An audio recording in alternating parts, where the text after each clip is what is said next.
परिस्थितियां हैं, मैं समझता हूं इस समय भाषण की बात नहीं है, लेकिन ये मन में अवश्य विचार करने की जरूरत है कि क्या आप जुमलेबाज वालों, जो झूठे लोग हैं, झूठ पर झूठ बोलते हैं, उनको आगे बढ़ाए रखना चाहते हैं या इस झूठ की दुकान को बंद करना चाहते हैं? ये फैसला आपने लेना है। अभी इनेलो की और बीजेपी की गठबंधन की सरकार का जिक्र किया था, तो पूरे फरीदाबाद में था कि भाई इस फरीदाबाद को फकीराबाद बना दिया। 2005 में आदरणीय चौधरी भूपेंद्र सिंह हुड्डा जी मुख्यमंत्री बने, तो जो फरीदाबाद का बेड़ा गर्क किया था, यहां से कितनी इंडस्ट्री छोड़ करके चली गई थी, उस फरीदाबाद को दोबारा से वो स्थान दिलाने का काम हुड्डा साहब ने किया था। चाहे वो जवाहरलाल नेहरू शहरी नवीनीकरण योजना के तहत 3200 करोड़ रुपए इस शहर के लिए दिए, जिससे यहाँ की सड़कों की, पीने के पानी की, सीवर की व्यवस्था को सुधार सके। चाहे वाईएम से कोई यूनिवर्सिटी की बात हो, चाहे मेट्रो बल्लभगढ़ तक लाने की बात हो, और चाहे फ्लाईओवर बदरपुर की बात हो, चाहे ईएसआई मेडिकल कॉलेज की बात हो, और चाहे ये ग्रेटर फरीदाबाद बसाने की बात हो, चाहे आईएमटी फरीदाबाद में स्थापित करने की बात हो, जिस आईएमटी में जो हमारे एमएसएमई वाले हैं उनको ठीक से कोई वहां पर उद्योग धंधा करने की हो सके, इस तरह का उन्होंने इस फरीदाबाद को प्रोग्रेसिव रूप में करने का काम किया था।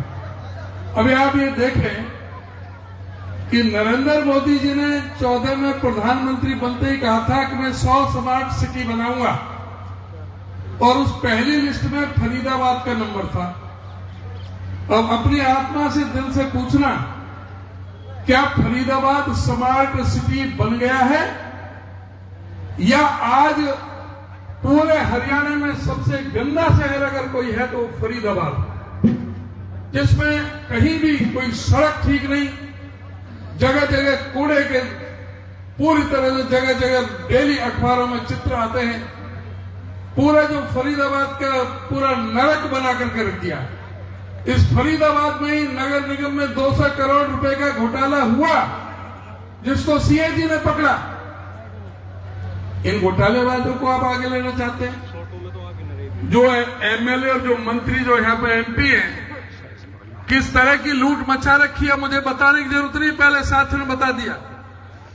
चाहे इलीगल माइनिंग हो, चाहे इलीगल बसों का जिस तरह से जो सैकड़ों बसें चलाई जा रही हैं, चाहे इलीगल तौर से आज प्लॉटों पर कब्जा करने का, मकानों पर, कोठियों पर कब्जा करने के ये काम चल रहे हैं, सारे इसमें फरीदाबाद में पूरी तरह से इन्होंने लूट मचाने का काम कर रखा है। आज इनसे राहत की जरूरत है। आज ये झूठे लोग जो कहा था, जो हमारे जो मुख्यमंत्री मनोहर लाल खट्टर जी ने 26 जनवरी 2016 को ट्वीट किया था कि फरीदाबाद से बल्लभगढ़ तक मैं मेट्रो लेकर के, मेट्रो हमने मंजूर कर दी है, जिस पर 32.14 किलोमीटर 14 स्टेशन होंगे और 5900 करोड़ रुपए का खर्चा आएगा। इन झूठे लोगों से पूछो क्या फरीदाबाद से मेट्रो का क्या हुआ? आज तक एक फूटी कौड़ी भी इन्होंने बजट में प्रोविजन किया है? पढ़े लिखे लोग बैठे, क्या एक पैसा भी कोई बजट में प्रोविजन किया है? और 2019 में हमारे मेंबर पार्लियामेंट जो मंत्री हैं, उन्होंने डीपीआर लेकर के प्रेस कॉन्फ्रेंस की थी, हमारे प्रेस के साथी बैठे हैं, इन्होंने कहा था कि 2021 तक फरीदाबाद से मेट्रो चालू हो जाएगी। अब इसको जवाब आप लोग खुद आप समझे कि किस तरह के जुमलेबाजी करते हैं। और अभी पीछे 25 जून, इसी 25 जून 2023 को यही टोल टैक्स पर ये मनोहर लाल खट्टर जी आए थे, सभा की थी पृथला में, तब ये कह दिया बल्लभगढ़ से पलवल की मेट्रो मंजूर। अरे भले मानस, अभी फरीदाबाद से बल्लभगढ़ का तो तुमने 9 साल में कुछ किया धरा नहीं, और अब यहां घोषणा कर गया कि 24 किलोमीटर की बनेगी, 10 स्टेशन होंगे, 4320 करोड़ रुपए आएंगे। अरे यूं बताया ना बजट में क्या रुपया करेंगे तुमने? एक सिंगल फूटी कौड़ी इन्होंने बजट में प्रोविजन नहीं किया। गुमराह करते, झूठ बोलते, झूठ पर झूठ, झूठ पर झूठ, जुमलेबाजी। मैं ज्यादा समय ना लेकर के मैं आपसे केवल ये करूंगा, आप पढ़े लिखे और यहां पर वैसे बैठे हो, हर चीज से आप हो, इन चीजों पर विचार करो। ये झूठ की राजनीति को बंद करो, जो नफरत की राजनीति को बंद करो, जो झूठ और फरेब की जो राजनीति चल रही है, जो जुमलेबाजी चल रही है, जो हमें धर्म और मजहब के नाम से नफरत का जो बीज बोए जा रहे हैं। इस देश में प्रेम प्यार भाईचारे से सबको साथ में लेने की जरूरत है, और तभी फरीदाबाद का विकास होगा।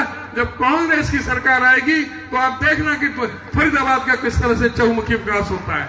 इसके साथ ही मैं नागर साहब का, अजीज रोहित का बहुत धन्यवाद करता हूं, आप सभी को प्रणाम करता हूं। नमस्कार। सुभाष जी का नाम भूल गया था, सुभाष चौधरी जी, मेरे भाई गौड़ साहब दोनों बैठे हुए हैं, बापुर बेटे, इनका भी बहुत धन्यवाद। सुमित का, पिताजी का, इनका नाम भूल गया, योगेश गौड़ जी का, और मेरा भाई सुभाष रह गया था पीछे, मतलब चुप कर बैठा है। धन्यवाद। आप सभी एक बार जोरदार तालियों से हरियाणा के विकास पुरुष, किसानों के मसीहा, मजदूर, कमेरे वर्ग के हितैषी, हरियाणा के मुख्यमंत्री चौधरी भूपेंद्र सिंह हुड्डा का जोरदार तालियों से स्वागत करें, जोरदार तालियों से। और मेरा अनुरोध एक बार आप अगर खड़े होकर के उनका सम्मान करें तो। भूपेंद्र सिंह हुड्डा देखिए संबोधित, चौधरी भूपेंद्र सिंह हुड्डा आपको संबोधित करने आ रहे हैं। मैं आपके बीच में से, हुड्डा साहब के बीच में से हटते हुए, हुड्डा साहब आपको हरियाणा की जो योजना इन्होंने सोची है विस्तार पूर्वक आने वाले समय में आपका किस तरह से कल्याण करेंगे, आदरणीय हरियाणा के मुख्यमंत्री चौधरी भूपेंद्र सिंह हुड्डा जी। करने वाले सेक्टर 14 में प्रोग्राम है, यशपाल नागर और रोहित नागर ने प्रोग्राम किया, देखिए क्या बोलते हैं। हरियाणा प्रदेश कांग्रेस कमेटी के अध्यक्ष माननीय चौधरी उदयवान जी व सम्मानित मंच, उपस्थित सभी सज्जनों व देवियों, पत्रकार बंधुओं, देखिए यशपाल जी ने, रोहित ने बुलाया तो भाई आगे से पीछे हो जाए, भाई जनसभा कर दी है, और बड़ा अच्छा है। चलो आप सबसे मिलने का मौका मिला, बहुत खुशी हुई। तो फरीदाबाद से विशेष लगाव है, क्योंकि फरीदाबाद जब देश आजाद हुआ उसके बाद पंडित जवाहरलाल नेहरू ने फरीदाबाद की नींव रखी थी, ताकि यहाँ इंडस्ट्री आगे मतलब मेरे भाई डेवलप हो, और तेजी से डेवलप भी हुआ था उस टाइम। और उत्तर भारत में सबसे बढ़िया ये फरीदाबाद डेवलप। समय बीता, बहुत सारी सरकारें आई, लेकिन इधर ध्यान नहीं, राजा से दलाल साहब ने कहा इधर ध्यान नहीं दिया गया।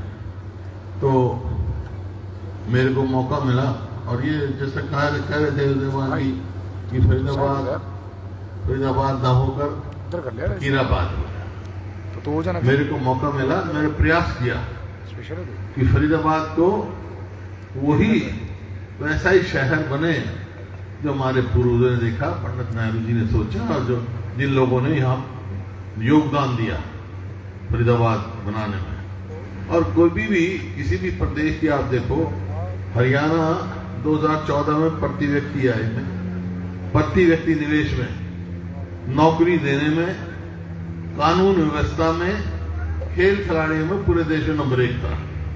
आज बेरोजगारी में नंबर 1 है। इस 10 साल में इस सरकार की अचीवमेंट ये है, बेरोजगारी में नंबर 1 है। और बेरोजगारी में भी सबसे ज्यादा बेरोजगारी फरीदाबाद में आई है। लाखों लोग हमारे यहाँ फरीदाबाद में बेरोजगार हुए हैं। और कानून व्यवस्था की जो आप देख रहे हैं, अपराध कितनी तेजी से बढ़ रहा है। तो मैं जैसे कह रहा था आपको कि हमने प्रयास किया, लेकिन पिछले 9 साल में फरीदाबाद अपनी जगह से फिसल गया। हमने IMP बनाया, इन्वेस्टमेंट आएगी, कोई नई इन्वेस्टमेंट नहीं आई, कोई बड़ी इन्वेस्टमेंट नहीं आई। ना रेन्यूअल की जैसे चर्चा की बहुत सारी स्कीमें हैं जो पूर्ण नहीं की गई। पानी की भी दिक्कत हो गई, क्योंकि माइनिंग का इतना इलीगल माइनिंग चल रही है हरियाणा में कि यमुना रास्ता ही बदल गया। तो यहाँ इस दौरान हरियाणा बहुत नीचे चला गया, नंबर 1 से 14वें पायदान पे आ गया।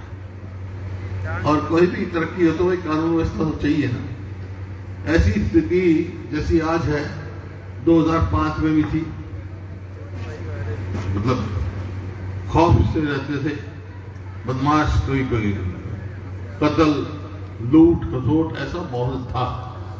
जब मेरे को मौका मिला तो भाई 1 महीने के अंदर अंदर मैंने कह दिया था बदमाश या तो हरियाणा छोड़ जाओ या मुख्यधारे में आ जाओ।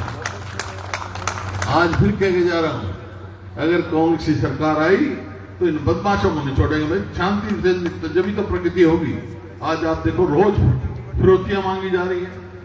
2 पैसे आदमी को किसी को दिखाई दे, हलवाइयों के 2 हलवाई हो गए गोहाना में और सांपला में, कोई इंडस्ट्रीज को फिरौतियां मांगी जा रही हैं, रोज कत्ल हो रहे हैं। तो माहौल खराब हो रहा है। ये माहौल खराब ठीक करना पड़ेगा जब भी हम आगे जाएंगे।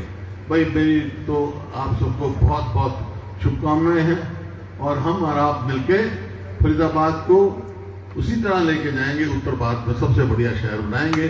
और ये तो बात करें मेट्रो, इनने तो एक पोल नहीं लगाया, लेकिन अगर कांग्रेस सरकार आएगी तो भाई मेट्रो पलवल तक भी और मेट्रो गुड़गांव तक भी जाएगी, जैसे हमने रोड बनाए थे, ताकि फरीदाबाद तेजी से प्रगति कर सके। इन्हीं शब्दों के साथ आप सबका बहुत बहुत धन्यवाद।